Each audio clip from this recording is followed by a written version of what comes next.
Olá, tudo bem?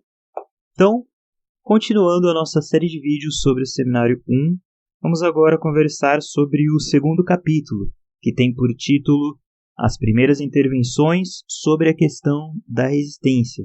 Então, se você não chegou a ver o primeiro capítulo, o link está na descrição do vídeo, tá?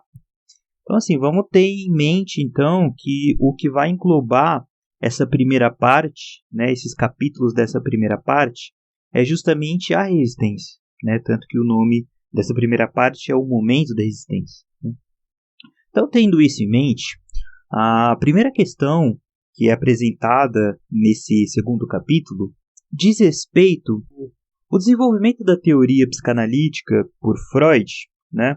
Desde ali dos primeiros pacientes histéricos que ele trata, né? Até o momento em que ele começa de fato a elaborar alguns pontos do que seria a psicanálise, né? Ou do que estava a se tornar a psicanálise, né? E esse desenvolvimento, né, desse primeiro período, ele tem um ponto muito interessante para a gente pensar a respeito da formulação da resistência, né, da concepção de como se pensa a resistência, né? Então vamos pensar um pouco sobre isso, né? O Freud, a gente sabe, né, que ele começou os primeiros tratamentos com sintomas psíquicos tentando fazer uso da hipnose, né? Muitos até vão dizer que Freud nunca chegou a, de fato, conseguir hipnotizar plenamente alguém. Ele sempre teve muita dificuldade de conseguir hipnotizar, né? Mas fato é que nesse desenvolvimento, né, que a gente está se referindo aqui, vamos pensar ele em 4 momentos para Freud, né, do que a gente está pensando nesse percurso para Freud. No primeiro momento, então, Freud tentava ali hipnotizar os pacientes dele, né, e ele tentava se atentar, né, se estava acontecendo hipnose mesmo ou não, né, naqueles pacientes. E aí ele se perguntava, né, e chegava a perguntar até para os pacientes, né, você dorme? Ou seja, ele perguntava se a pessoa está totalmente entregue, né, você está realmente dormindo, né, que é o estado sonolento ali da hipnose, né. E acontece que as pessoas respondiam, não durmo. Ou algumas respondiam, durmo mais ou menos, né.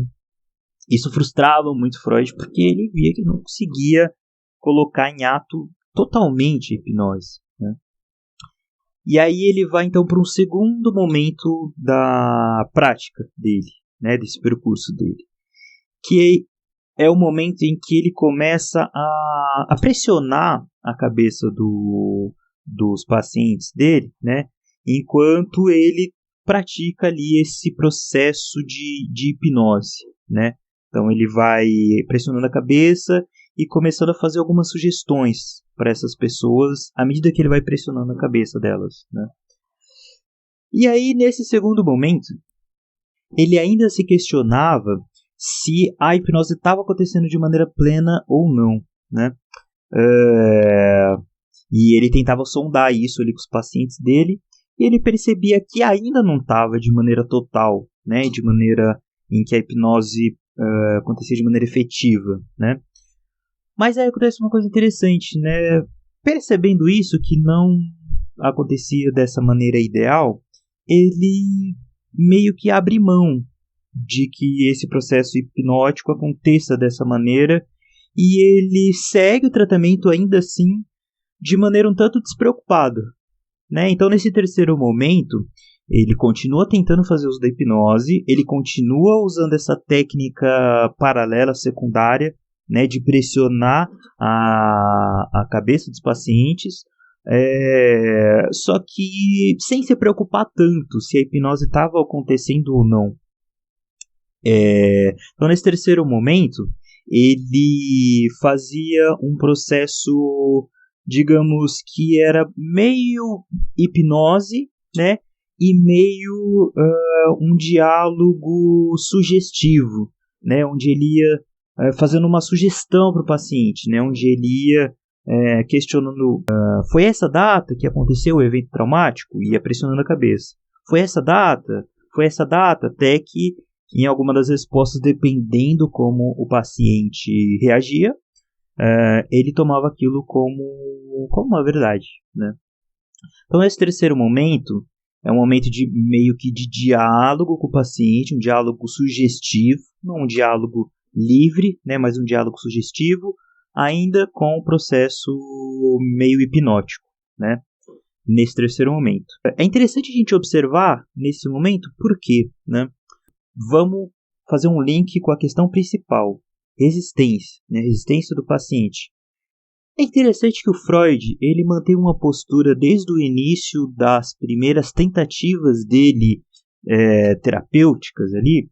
Ele tinha uma postura com a resistência do paciente que a gente pode considerar uma postura um tanto quanto maleável, né? Um tanto quanto suscetível de revisão, né? De olhar para a maneira como esse fenômeno está acontecendo e se permitir reavaliar, se reposicionar, tentar outras formas de lidar com aquilo e sempre se questionando sobre aquele fenômeno que está acontecendo.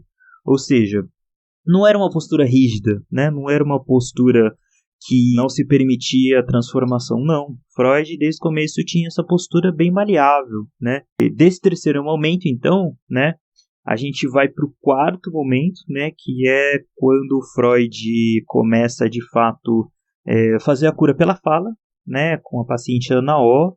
E aí o que é interessante, né, nesse percurso todo?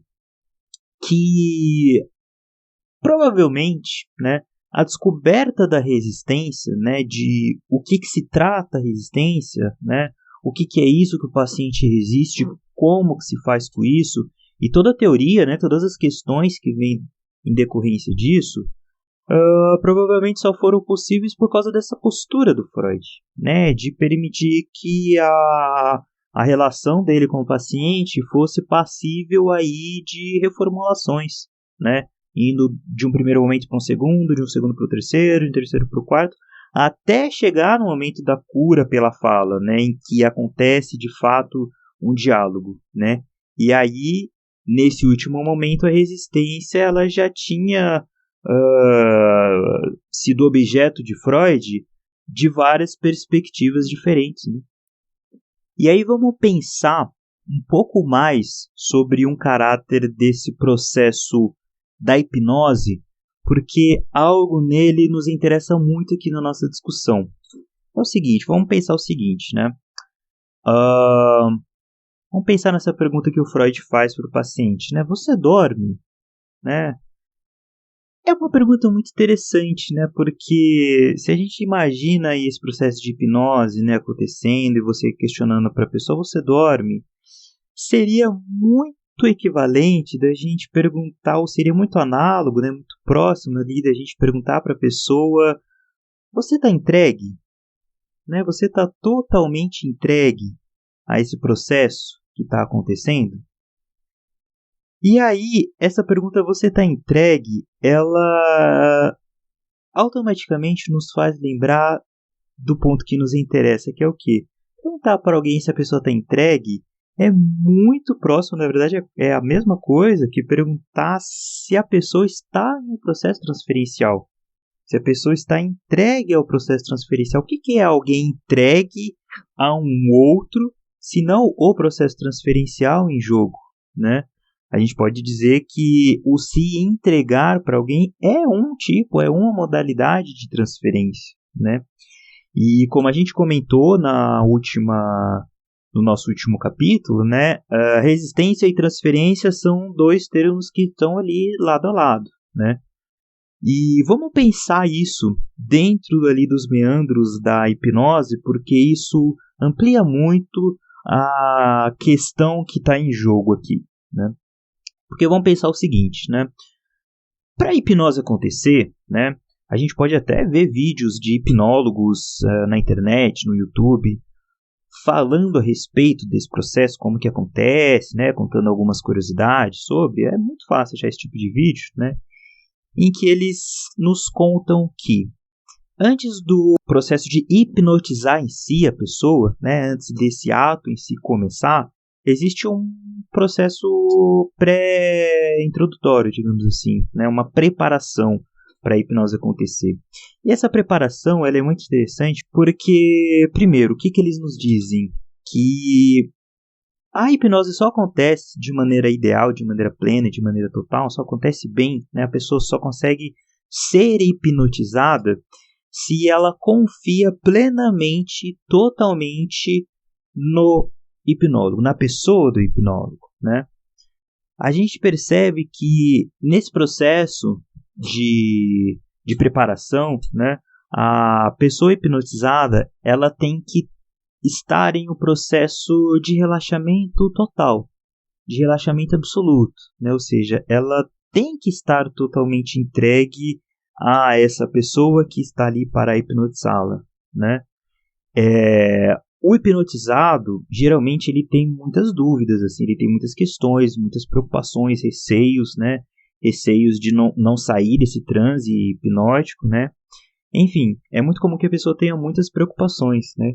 E esse processo introdutório, essa preparação para a hipnose, consiste também em você tirar todas as dúvidas da pessoa que vai ser hipnotizada, né? Todas as dúvidas, ela não tem que ter nenhum receio antes do processo começar, né? Então ela tem que começar o processo hipnótico somente se ela não tem mais nenhum medo, né? Se ela realmente se entrega totalmente a essa pessoa que está diante dela. Então vamos pensar nisso, né? Não ter medo de se entregar a alguém, né? Estar totalmente relaxado diante dessa pessoa, conseguir confiar plenamente ao ponto de se entregar totalmente a ela. Isso nos lembra o quê? Isso nos lembra uma modalidade de transferência muito forte que está acontecendo ali. Ou seja, a hipnose acontece por meio de um processo transferencial muito forte.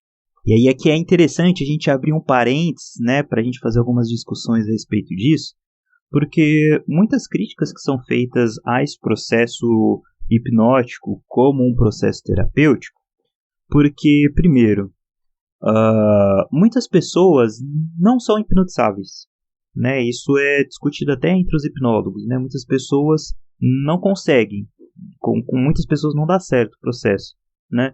E aí a gente pode até discutir por quê, né? Porque muitas pessoas não conseguem estabelecer esse tipo de transferência, né? Vamos pensar que essa forma de se entregar ao outro é um tipo de transferência, existem vários outros, né? Então, quem não consegue se entregar a esse processo da hipnose, é muito comum, muito esperado que seja uma pessoa que não consegue se entregar, não consegue estabelecer esse tipo de vínculo, esse tipo de transferência de se entregar a alguém, né? Uma segunda crítica também é que esse processo terapêutico é um processo que exige a manutenção constante desse mesmo processo, né? Então, por exemplo, uma pessoa que faz hipnose para parar de fumar. É muito comum que essa pessoa ela pare de fumar no primeiro momento da hipnose, mas depois é como se o efeito fosse esvanecendo e a pessoa precisa retomar o processo, retomar o processo. Por quê? Né? Porque a figura do hipnólogo tem que estar sempre presente na vida daquela pessoa, porque é uma maneira de manter aquela transferência em jogo. Ou seja, a hipnose, ela se baseia, ela se fundamenta na manutenção da transferência. A transferência precisa estar ali em jogo para que os efeitos dela se mantenham, né? Então, é esperado que a pessoa precise, mesmo depois de melhorar, retomar para fazer a manutenção dessa transferência, né? E uma outra crítica que é feita também é que, consequente dessa, é que se a relação entre o hipnotizado e o hipnólogo sofre algum tipo de abalo, sofre algum tipo de conflito, é muito comum que os efeitos da hipnose também se desfaçam, né? Por quê? Porque a transferência se desfez, né? E aqui a gente chega no ponto crucial da discussão, né? O fato de que, então, tanto a psicanálise quanto a hipnose, elas usam como base a transferência, né? Esse processo transferencial. Mas qual que é a diferença? E é aí que está o ponto importante. A hipnose usa a transferência, mas a partir da manutenção constante da transferência, né? Por outro lado, em contrapartida, a psicanálise usa a conscientização da transferência por parte do paciente, ou seja, fazer com que o paciente tenha noção da transferência que está em jogo ali naquele processo e perceber que essa transferência que está em jogo nesse processo acontece em outros contextos da vida dele, né? Então, assim, ao mesmo tempo que esse processo acontece tanto para a hipnose quanto para a psicanálise, também essa foi uma transformação que aconteceu no nascimento da psicanálise, ou seja, o fato do Freud abandonar esse tipo de trabalho e adotar esse outro, esse novo, né?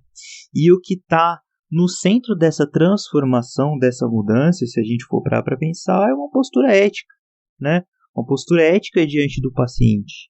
E a discussão ética é o que vai permear o tempo todo, já que a gente está falando de resistência, né? Já que a gente está falando do que se faz com a resistência que a gente identifica no paciente, né? Uma questão que é colocada nesse segundo capítulo do Seminário 1 é justamente a interrogação se será que entre o hipnólogo e o analista, entre os dois, haveria algum que teria uma intolerância maior à resistência do paciente, né? Porque vamos pensar, né? No processo analítico, a resistência ela é integrada, né, a partir das formulações de Lacan, ela é integrada ao processo em si, né? Por outro lado, a hipnose ela elimina, né, a resistência, ou seja, a eliminação da resistência é condição para que aconteça o processo terapêutico, né? Então, entre as duas, né, será que haveria algum que seria mais intolerante, né, entre uma que integra a resistência do paciente e outra que precisa eliminar a resistência? Uma das duas, será que é mais intolerante do que a outra a essa resistência? É uma questão que eu deixo para vocês refletirem, né? Vamos dar sequência, então, às discussões que são trabalhadas nesse seminário e vamos pensar o seguinte, ó. Se o título desse seminário é Os Escritos Técnicos de Freud, então a gente já tem mais ou menos uma noção que o que a gente vai estudar nele é o olhar do Lacan sobre a teoria do Freud, né, a respeito da psicanálise. Ok. Então a gente pode fazer a seguinte pergunta, né? Qual que é a forma mais interessante, mais ideal de se estudar uma teoria, né? Estudando os conceitos assim de maneira sequencial, né? Por exemplo, qual que é a definição de ego? A definição de ego é XYZ. Legal. Qual que é a definição de superego? Superego significa isso. Qual que é a compreensão, qual que é a definição de inconsciente? Consciente significa isso, isso, isso. A melhor maneira é estudando, então, assim, um vocabulário, né, daquela teoria, né, se apropriando de cada conceito separadamente, aprendendo uma espécie de manual, né, das técnicas, né, para tal situação se faz isso, para tal outra situação se faz aquilo, diante de tal postura do paciente se age dessa forma. Ou seja, esse, né, é o melhor jeito de se estudar uma teoria, ou, por outro lado, o melhor jeito de se estudar uma teoria é compreendendo a história do desenvolvimento dessa teoria, né? Ou seja, percebendo quais foram as questões que foram se apresentando em cada momento da teoria e como que foi se dando solução e respostas para cada questão da teoria em um determinado momento do desenvolvimento dessa teoria, né? Como essa teoria foi se desenrolando, se desenvolvendo no decorrer do tempo, né? Ou seja, nesse outro jeito de se estudar uma teoria, a gente percebe então que um conceito ele não é rígido, ele não é fixo, né? Para cada momento desse desenvolvimento, a gente espera que esse conceito ele vá ganhando forma e vá ganhando formato, né? Então, será que então o melhor jeito de se estudar uma teoria seria então ir delimitando o sentido que o conceito foi ganhando no decorrer do tempo, foi ganhando no percurso da teoria, né? Então, de um lado, a gente tem uma forma esquemática, né, de estudar uma teoria. Do outro, a gente vai estudar a constituição, né, das vias de acesso à verdade dessa teoria. Ou seja, como que a teoria foi constituindo, foi estruturando as ferramentas que permitem ela ter acesso à verdade, né? A gente tem uma forma e outra, né? Qual é a questão em jogo? Lacan problematiza que essa forma esquemática de estudar esse vocabulário de psicanálise e os conceitos separadamente geram uma forma extremamente limitada de você ter domínio sobre os conceitos, alcance que cada conceito tem, a função que cada conceito tem, por que cada conceito surgiu e como esse conceito foi se transformando, né? Então, o que Lacan está apontando é que muitos pós-freudianos estudaram a psicanálise por este primeiro formato, né? Esse formato de estudo do vocabulário, né? Do estudo dos conceitos da psicanálise, né? E o que ele está propondo no Seminário 1 é o estudo da teoria proposta por Freud, mas nesse formato de um desenvolvimento, como a teoria foi se desenvolvendo no decorrer da história, no decorrer dos dilemas que Freud foi encontrando, no decorrer ali das questões que foram se apresentando, como essas questões foram sendo respondidas e, por consequência, como que os conceitos foram mudando no decorrer da história da psicanálise, né? Então, se a gente vai pensar no desenvolvimento dos conceitos, né, o Lacan ele vai pegar lá o primeiro momento na obra do Freud que começa a aparecer essa ideia da resistência, né? Está lá no comecinho, numa época que a gente pode até considerar um estado pré-psicanalítico ainda, né? Nos estudos sobre a histeria, né, de 1895. Nesse texto, o Freud ele usa algumas metáforas, né, por assim dizer, algumas figuras de linguagem, para dar conta assim, de explicar como que a resistência aconteceria no aparelho psíquico, né? Ele faz uso de algumas imagens assim, para ilustrar isso, né, para elucidar isso, né? E que imagens são essas, né? Primeiro ele diz o seguinte, ó: imaginem imagens verbais, né? Imagens verbais que correm, né, pelos nossos nervos, né? Essas imagens verbais que estão correndo pelos nossos nervos, né? Esses nossos nervos podem ser considerados quase que como fios de discurso, né? Ou seja, fios por onde o discurso corre, né? Então, se é um fio, né, se é um cordão, a gente pensa que existe tanto o comprimento, né, quanto o raio dele, né, a largura, né, desse cordão, né? Então o discurso ele pode correr tanto longitudinalmente, né, quanto em direção ao núcleo, né, cada vez mais próximo do núcleo desse cordão, né?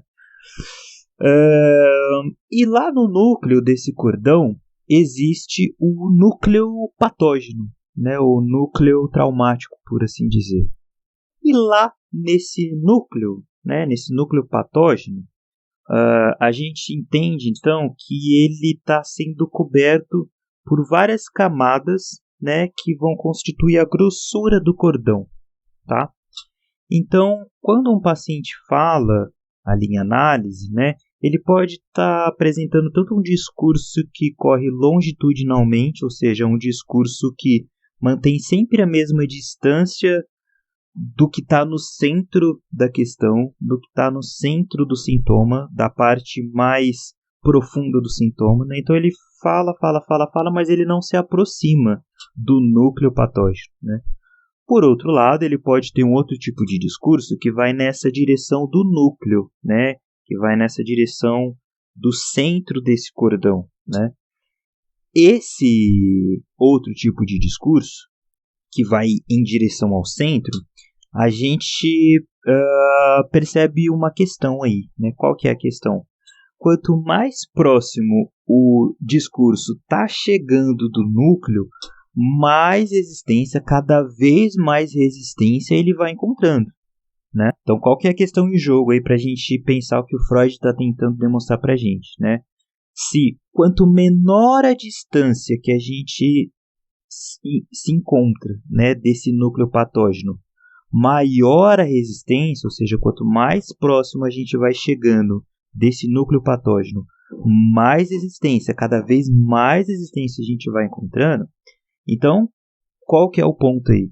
O ponto é que a resistência ela faz parte da constituição do discurso, entende?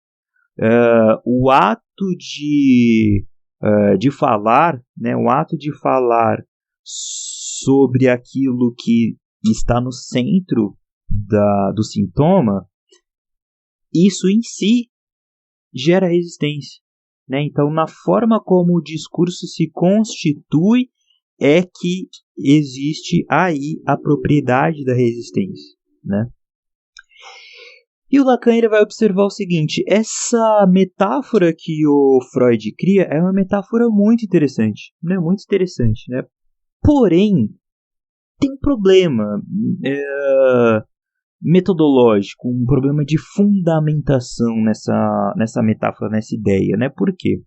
Porque o Lacan ele vai problematizar justamente o seguinte: se estamos falando sobre discurso, por que a gente está fundamentando isso em uma metáfora da fisiologia, né?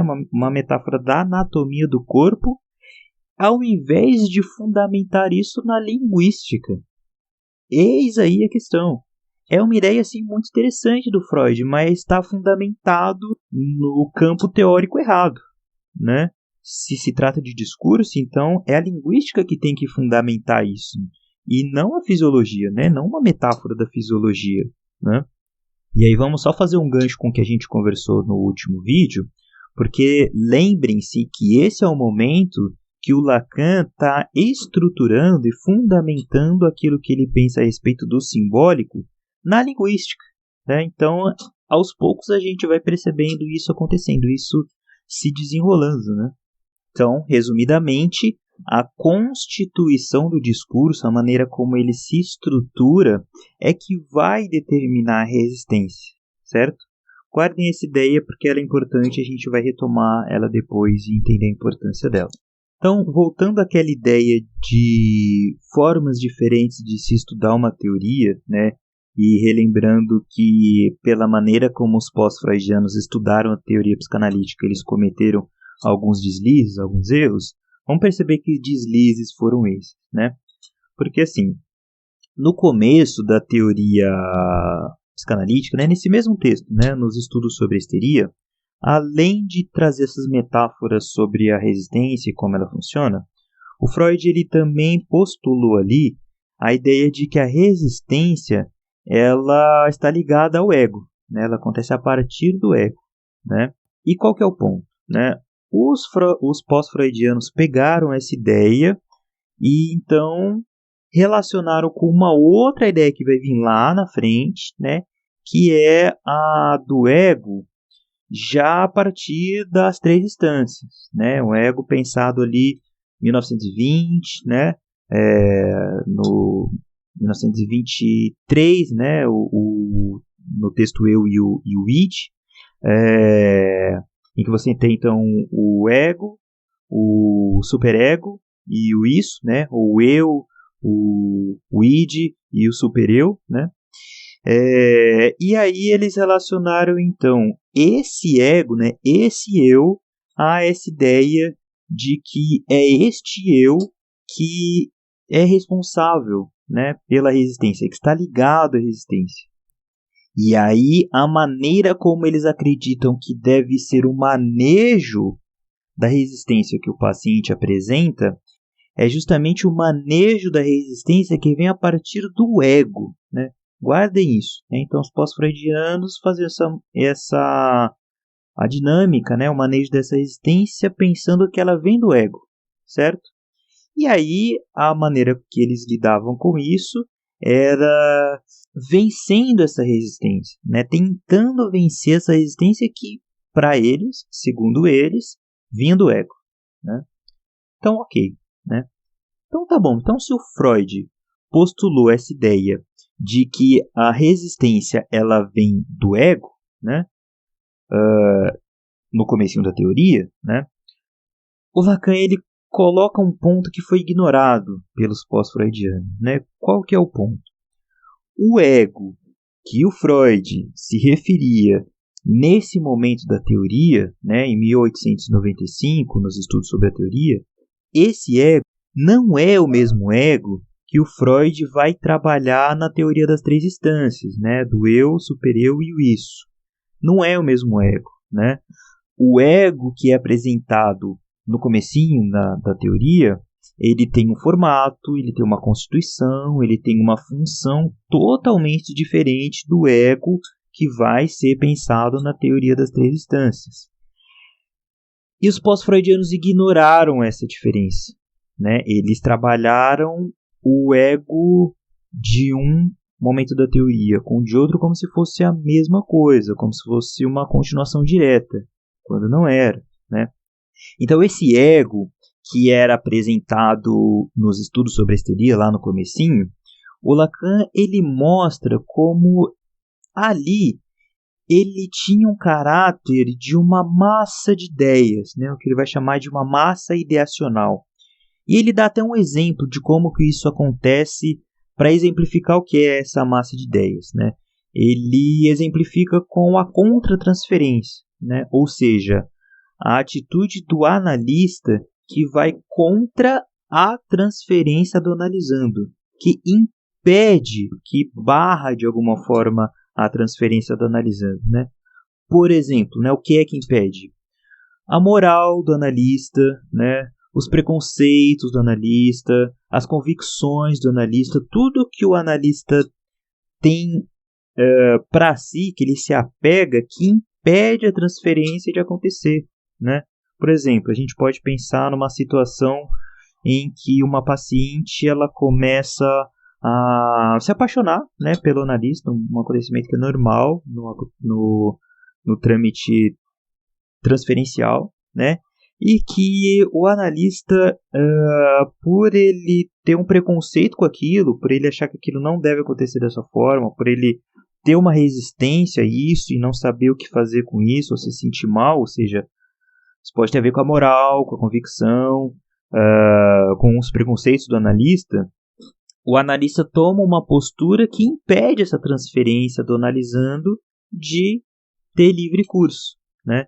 Ou seja, isso daí é essa massa ideacional do analista, ou seja, isso aí é esse ego que o Freud falava no começo da teoria, né?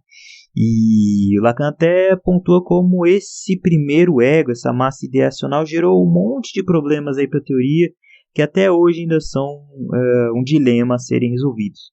Então, olha só, vamos comparando o erro que os pós-freudianos foram cometendo e a resolução que o Lacan foi dando para esse erro, né? Então, quer dizer, os pós-freudianos pegaram essa ideia de que a resistência está do lado do ego e ligaram esse ego ao ego das três instâncias, né? Lacan falou, não é esse ego. Esse ego que o Freud pôs é o ego dessa massa ideacional.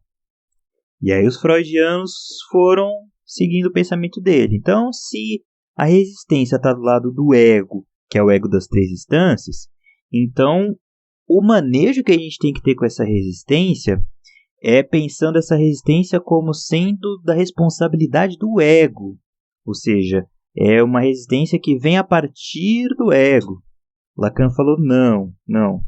A resistência ela tem que ser pensada a partir da constituição do discurso. Lembra que a gente colocou para ficar em destaque? A resistência ela é intrínseca à forma como o discurso se organiza. Os pós-freudianos acreditavam que não, que a resistência ela é da responsabilidade do ego. Lacan coloca, não, a resistência é da responsabilidade do discurso. A forma como o discurso se organiza, a sua constituição é quem gera a resistência. E aí para vocês verem, né, como os pós-freudianos entraram em contradição com o próprio esquema que eles criaram, né, porque se no mesmo texto que o Freud coloca a resistência do lado do ego, ele também coloca que a resistência é uma constituição do discurso, então não dá para ser esse ego que eles estão pensando o responsável pela resistência, sabe? Então, os pós-freudianos continuaram na teoria deles, né? Então, eles colocaram, tá, então, aquilo que tem que ser feito diante da resistência é um ato de vencer essa resistência, né? Lacan colocou, não, aquilo que tem que ser feito na análise é compreender melhor como é que funciona essa resistência, porque essa resistência ela não está sendo muito bem entendida. Está havendo uma confusão aí sobre o lugar de onde que ela vem, percebe? E lembrem que a gente também falou isso no vídeo 1, ou seja, de onde vem a resistência, né? E aí, né, como os pós-freudianos misturavam esses dois egos como se fosse uma coisa só, o Lacan ele vai apontando, né, do decorrer do seminário 1, já a partir desse capítulo 2, como essa teoria que eles foram criando sobre o ego era uma teoria contraditória, era uma teoria que tinha uma metodologia fraca, era uma teoria ambígua, era uma teoria que tinha uma série de incongruências, né? E aí a gente até pensa o seguinte, né? Se no começo da teoria o ego era uma coisa e depois em determinado momento começou a ser outra totalmente diferente, então a gente pensa, poxa, então vamos estudar exatamente o momento em que mudou, né? Que isso se transformou de uma coisa para outra, né? Exatamente, esse é o ponto, né? Esse momento em que mudou de um ponto para outro é o momento dos escritos técnicos de Freud. E é por isso que esse seminário recebe esse nome, né? Por quê? Porque em 1895, né, os estudos sobre a histeria, em que o ego então tinha esse aspecto apenas da moral da pessoa, das convicções, dos preconceitos dela. E 1920, 1921, né, quando vem ali Psicologia das Massas e Análise do Eu, 1923, quando vem o Eu e o Id, entre 1920 e 1895, o momento mais claro dessa transição é os escritos técnicos de Freud, que vai de 1911 a 1915, né? E é por isso que se estuda, então, no seminário 1, essas obras do Freud, né? Mas a questão é que o Lacan ele aponta como esse período intermediário ele foi totalmente negligenciado, né, pelos pós-freudianos, né? E esse momento ele é crucial para entender como que a teoria do ego mudou e principalmente por que é que a teoria do ego mudou. Por que que a teoria do ego ganhou um outro aspecto? Qual a necessidade ali na teoria, na técnica, na prática de conceber o ego de uma maneira diferente, né? Então, só para a gente fazer um gancho com o que a gente falou sobre as diferentes formas de estudar uma teoria, olha a diferença que é, olha a importância que é se estudar uma teoria pelo desenvolvimento dela, né? Porque o ego, a noção de ego, o conceito de ego, ele teve um desenvolvimento muito grande em toda a teoria freudiana. Então vamos relacionar um pouco o que a gente está vendo aqui agora com algo que a gente já discutiu antes, né?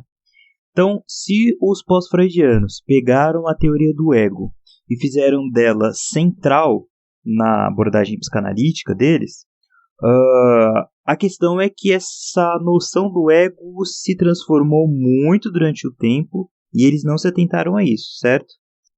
Então, se a teoria do ego se transformou tanto durante o tempo, em contrapartida, existe uma noção que nunca se modificou na teoria do Freud, que se manteve constante, né? Que foi sempre tomado como algo central e que nunca se transformou, nunca mudou, que é justamente a restituição da história do sujeito, a reintegração do passado do sujeito, né?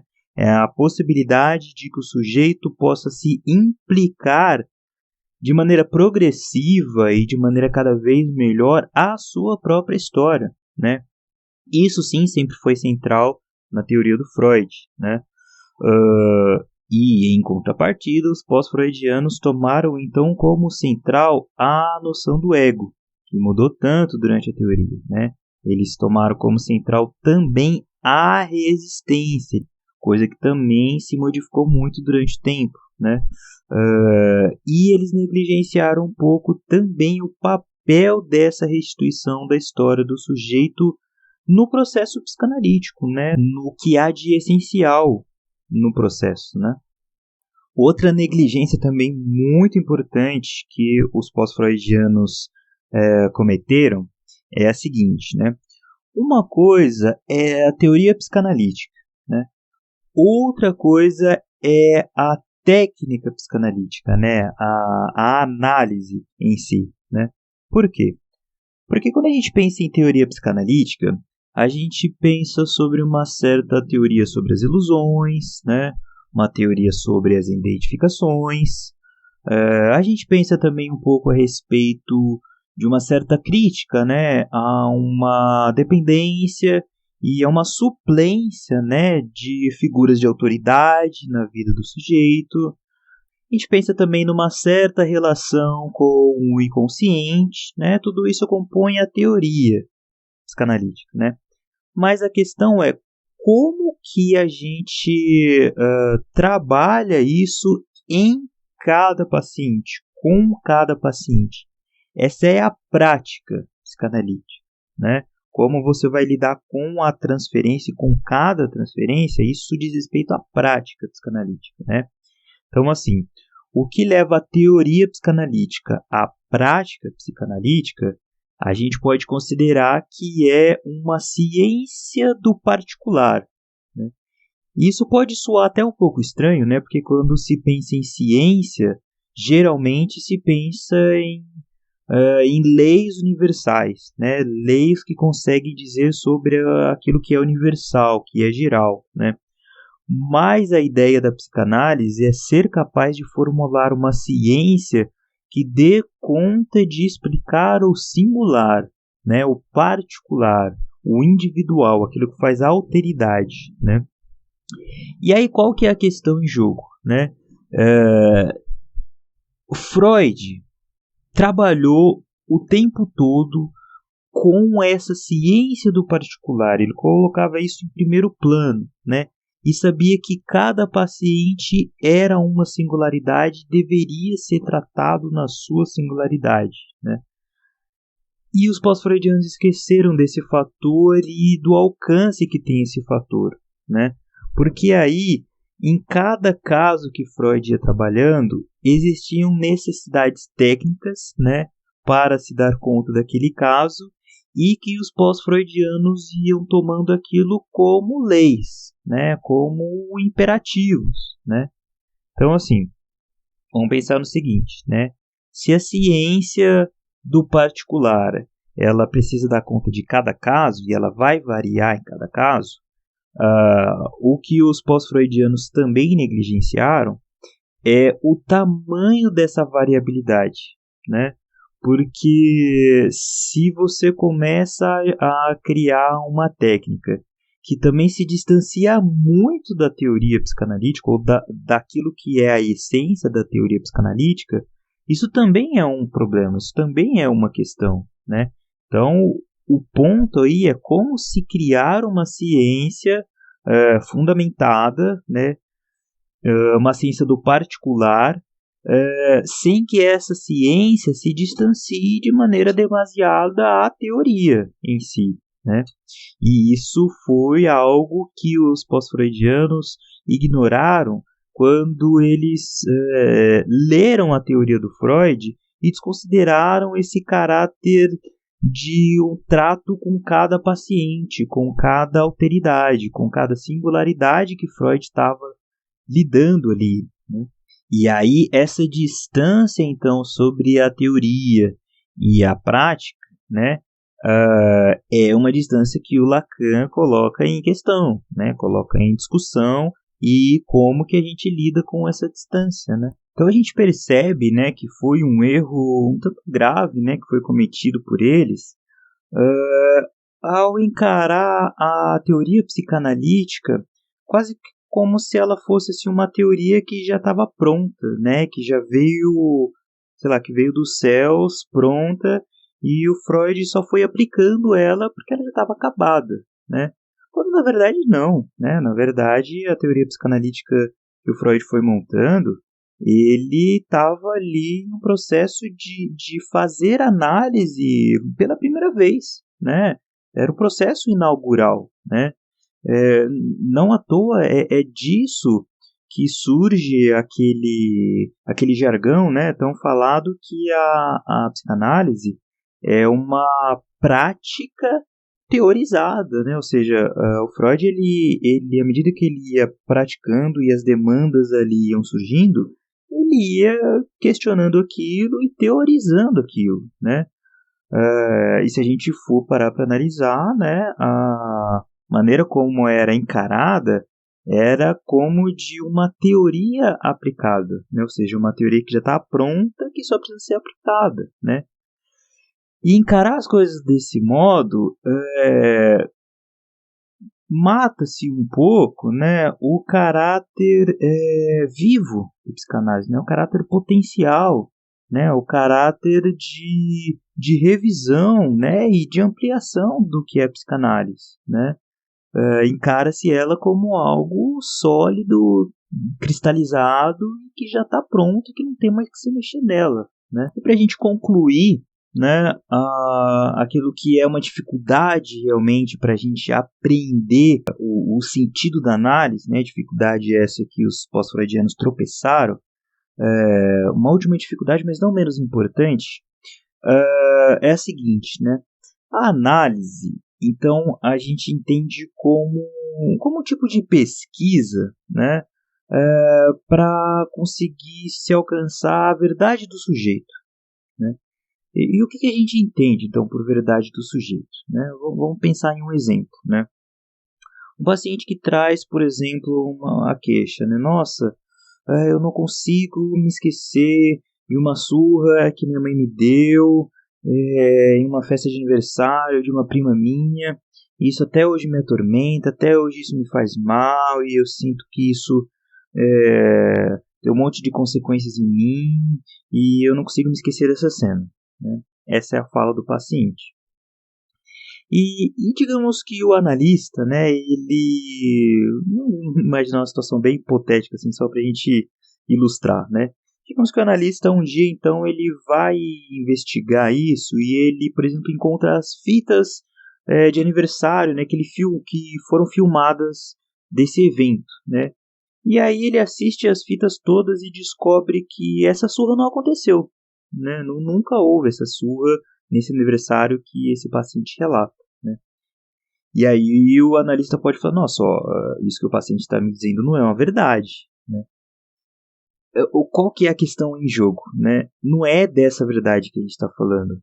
A gente está falando da verdade do sujeito, né? Ou seja, para esse sujeito, esse sentimento de agressão, ou seja, esse sentimento de que ele é agredido, né? Um paciente que se sente agredido pelo outro, né? Um paciente que se sente humilhado pelo outro, essa é a verdade desse sujeito, independente do acontecido factual ou não, né? É uma verdade que ele se sente assim, né?